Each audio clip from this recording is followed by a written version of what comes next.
আগ্রাসী মানসিকতা ও ঝড়ো ব্যাটিং দিয়েই অস্ট্রেলিয়ান ক্রিকেটে বেশ আগেই নতুন ম্যাক্সওয়েল হিসাবে পরিচিতি পেয়েছেন জ্যাক ফ্রেজার ম্যাকগার্ক। তিনি যে উদীয়মান তারকা হতে চলেছেন সেটা 6 মাস আগেই জানান দিয়েছিলেন। গত বছরের অক্টোবরে অস্ট্রেলিয়ার ঘরোয়া টুর্নামেন্ট দ্য মার্শ কাপে করেছিলেন 29 বলে সেঞ্চুরি। এরপরই তার সুযোগ আসে বিগ ব্যাশে, সেখানে দারুণ খেলে জায়গা করে নেন অস্ট্রেলিয়া জাতীয় দলেও। এবার এই বিধ্বংসী ব্যাটারের অভিষেক হয়ে গেল আইপিএলে অবশ্য নিলামে দল পেয়েছিলেন না ম্যাকগার্ক। বদলি ক্রিকেটার হিসেবে দিল্লি ক্যাপিটালসের সুযোগ আসে এই অজির। তরুণ এই ক্রিকেটারের বড় ভক্ত রিকি পন্টিং। দিল্লি ক্যাপিটালসের কোচ তাই ম্যাকগার্ককে আইপিএলে নেওয়ার সুযোগটা হাতছাড়া করেননি। দ্য রুস্টার খ্যাত এই ক্রিকেটার দিল্লিতে সুযোগ পান লুঙ্গি এনগেডির বদলি হিসাবে। ম্যাকগার্ক অবশ্য আইপিএল খেলার প্রস্তাবটা পেয়েছিলেন প্লেনে বসেই। অস্ট্রেলিয়ার ঘরোয়া টুর্নামেন্ট খেলতে এক শহর থেকে আরেক শহরে যাচ্ছিলেন তিনি। সে সময় রিকি পন্টিং এর মেসেজ পান এই অস্ট্রেলিয়ান।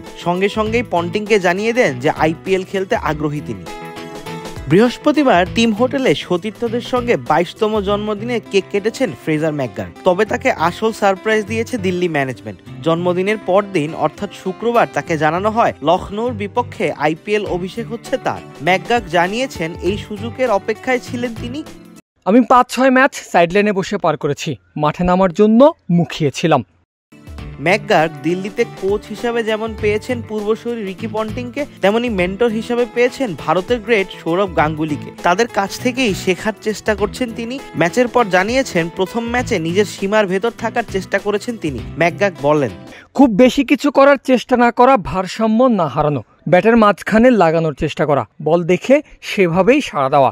গত 12 মাসে এভাবেই চেষ্টা করেছি, সেটি বদলাচ্ছি না।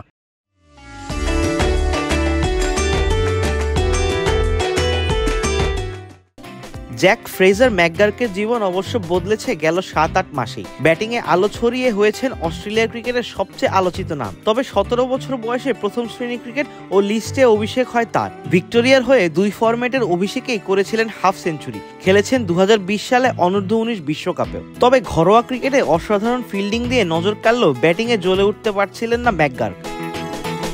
নতুন মৌসুমে ভিক্টোরিয়া ছেড়ে সাউথ অস্ট্রেলিয়া পাড়ি জমিয়ে বদলে যান ম্যাকগার্ক। এবি ডিভিলিয়ার্সের 31 বলের রেকর্ডটি পেছনে ফেলে লিস্টে ক্রিকেটের ইতিহাসের দ্রুততম সেঞ্চুরি হাঁকান দ্য রুস্টার খ্যাত এই ক্রিকেটার। 10-4 ও 13 ছক্কায় সেদিন তিনি করেছিলেন 38 বলে 125।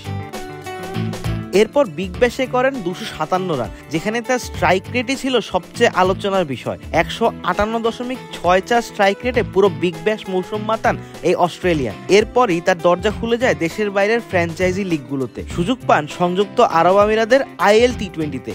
সেখানে অভিষেকে 27 বলে 55 রানের ইনিংস খেলেন তিনি, হাঁকিয়েছিলেন 7টি ছক্কা। নতুন ম্যাক্সওয়েল তকমা ততদিনে আরো জোরালো হয়ে গেছে তার নামের সঙ্গে। কাকতালীয়ভাবে সেই গ্লেন ম্যাক্সওয়েলকে বিশ্রাম দেওয়াতেই জানুয়ারিতে ওয়েস্ট ইন্ডিজের বিপক্ষে অস্ট্রেলিয়া দলে সুযোগ পান ফ্রেজার ম্যাকগার্ক। সেই সিরিজে 2টি ওয়ানডে খেলে করেন 51 রান। তবে তার ব্যাটিং স্ট্রাইক রেট ছিল 221.73। এসবের পরই ম্যাকগার্কের সুযোগ আসে আইপিএল এর অভিষেক রাঙিয়ে নিজের আগমনী বার্তা জানান দিলেও ম্যাকগার্কের কাছে এই টুর্নামেন্ট যেন ভিন্ন এক দুনিয়া। এখানে থাকতে পেরে আমি এত বেশি খুশি, ক্রিকেটের দিক থেকে এটা যেন পুরো ভিন্ন একটা দুনিয়া। এরকম কিছু জীবনে কখনো আগে দেখিনি। অনেক শুনেছি কিন্তু নিজে কখনো অভিজ্ঞতাটা পাইনি। নিজে সেই স্বাদটা পেয়েছি এবং 8 সপ্তাহ বা তারও বেশি সময় এখানে থাকতে পারছি। এটা বলতে পারাটা বেশ দারুণ। ভারতে এই সময়টা কাটাতে পারা এবং এই স্পেশাল লিগে খেলা অসাধারণ ব্যাপার। আবিদ মোহাম্মদ, ক্রিক ফ্রেন্জি।